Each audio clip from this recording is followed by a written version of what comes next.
Assalamualaikum warahmatullahi wabarakatuh. Nah, pagi hari ini kita masuk materi PPO atau perbaikan panel bodi otomotif. Nah, di perbaikan panel bodi otomotif tersebut kita nanti akan pelajari banyak hal. Nah, khususnya untuk mapel saya ini nanti mempelajari tentang las astilin atau las karbit. Nah, dimana las astilin itu sangat penting sekali bagi kelancaran praktikum panel bodi. Nah, apakah yang disebut dengan panel bodi? Nah, panel bodi itu seperti ini. Nah, ini panel bodi. Juga panel bodi. Nah, di sini adalah konstruksi luarnya dari panel bodi. Ada roof panel, kemudian ada engine hood atau kap mesin, roof panel itu atap, bagian nomor 1 itu, dan seterusnya. Nah, itu nanti kita pelajari secara dasarnya saja. Nah, untuk praktikumnya nanti kita masuk ke teknik pengelasan las karbit. Nah, di las karbit tersebut kita nanti sebelum masuk materi terlalu jauh atau lebih dalam lagi, kita perlu belajar yang namanya APD atau alat pelindung diri. Nah, di alat pelindung diri ini sangat penting sekali bagi keselamatan atau kelancaran kinerja. Karena dengan kita menerapkan keselamatan diri atau menggunakan alat pelindung diri, kita akan bekerja secara optimal. Satu, kedua adalah kesehatan. Nah, ketika kita kerja, kesehatan kita terjamin, kita akan semakin percaya diri. Kemudian untuk berikutnya kita tidak beresiko untuk mengalami kecelakaan kerja. Nah, bayangkan jika ada atau terjadi kecelakaan kerja, kita besok tidak bisa bekerja lagi. Nah, itu juga akan mengganggu namanya efektivitas dari produk atau hasil kerja. Nah, di sini ada welding goggles atau kacamata pengelasan. Nah, kacamata pengelasan ini berbeda dengan kacamata yang biasa. Nah, kacamata pengelasan ini biasanya lebih gelap. Nah, dia tahan terhadap cahaya yang sangat terang. Nah, karena pengelasan itu ya terlepas las listrik, las karbit dan las lain-lain itu mengeluarkan cahaya yang sangat terang. Jika kita lihat dengan mata telanjang atau mata langsung, itu biasanya kalau yang tidak terbiasa itu akan apa? Satu, mata bengkak. Dua, mata merah.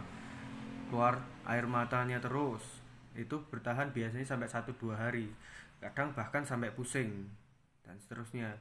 Nah, itu bahaya dari jangka panjang. Nah, bahaya jangka pendeknya jika ada percikan bunga api atau percikan apapun itu yang ditimbulkan dari pengelasan, kalau kita tidak pakai kacamata itu nanti bisa masuk ke sela-sela mata atau masuk ke mata kita. Bayangkan jika itu terjadi.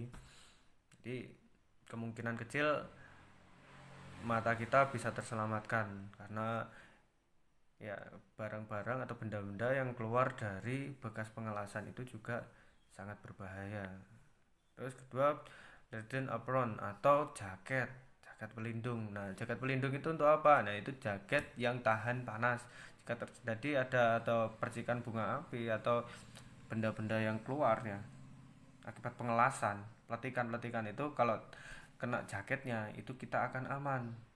Nah, kalau tidak ada alat seperti itu, katakanlah kita pakai kaos biasa nih ya, bolong. Nah, bolong itu langsung kena ke kulit kita. Itu nanti bisa juga terjadi yang namanya kecelakaan kerja.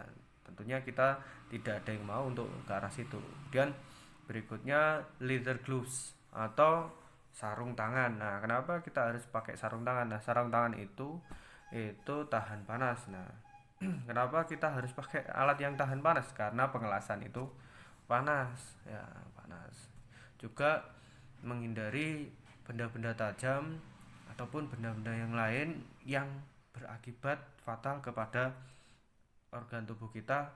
Paling penting adalah tangan. Dan yang ini berikutnya welding safety shoes atau sepatu keselamatan pengelasan. Nah, kenapa kita harus pakai sepatu keselamatan atau sepatu safety. Nah, sepatu safety itu bukan hanya digunakan pada welding saja. Sepatu safety itu juga sebenarnya harus digunakan ketika praktik-praktik. Nah, kenapa kita harus menggunakan safety shoes? Nah, safety shoes itu juga sangat aman karena di atasnya jari-jari sepatu safety shoes itu ada platnya. Nah, plat itu yang berfungsi untuk melindungi jari-jari jika terjadi ya atau kejatuhan benda-benda berat.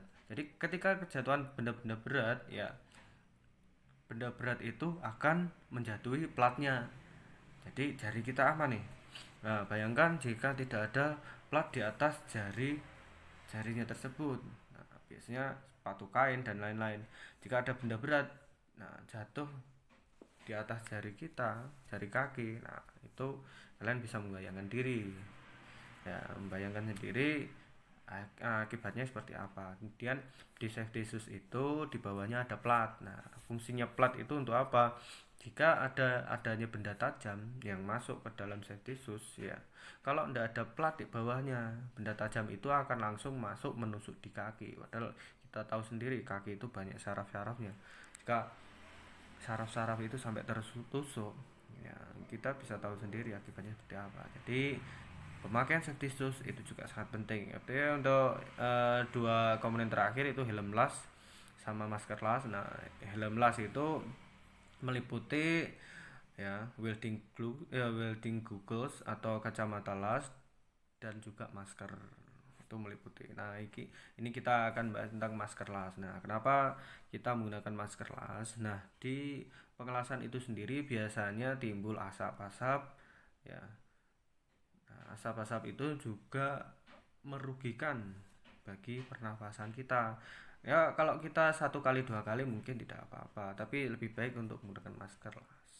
Karena masker las itu fungsinya juga untuk jangka panjang, karena kita hidup bukan untuk 1-2 hari ke depan, tapi kita hidup untuk jangka waktu yang semoga aja panjang seperti itu. Jadi materi yang kita perlu bahas hari ini adalah cara-cara kita mengetahui bagaimana atau apa yang disebut dengan perbaikan panel bodi, terus kemudian alat-alat apa saja yang perlu kita siapkan, pengelasan dan lain-lain. Nah, sebelum pengelasan kita harus menggunakan alat-alat apa, kita juga harus tahu. Nah, makanya penting sebelum praktek itu kita mempelajari dasar-dasarnya dulu. Jika tidak kita pelajari, nanti kita juga salah kaprah. Nah, materi tanpa praktek itu juga sia-sia, praktek tanpa materi itu juga ngawur. Jadi kita perlu belajar materinya terlebih dahulu, kemudian nanti kita juga akan belajar tentang praktikum.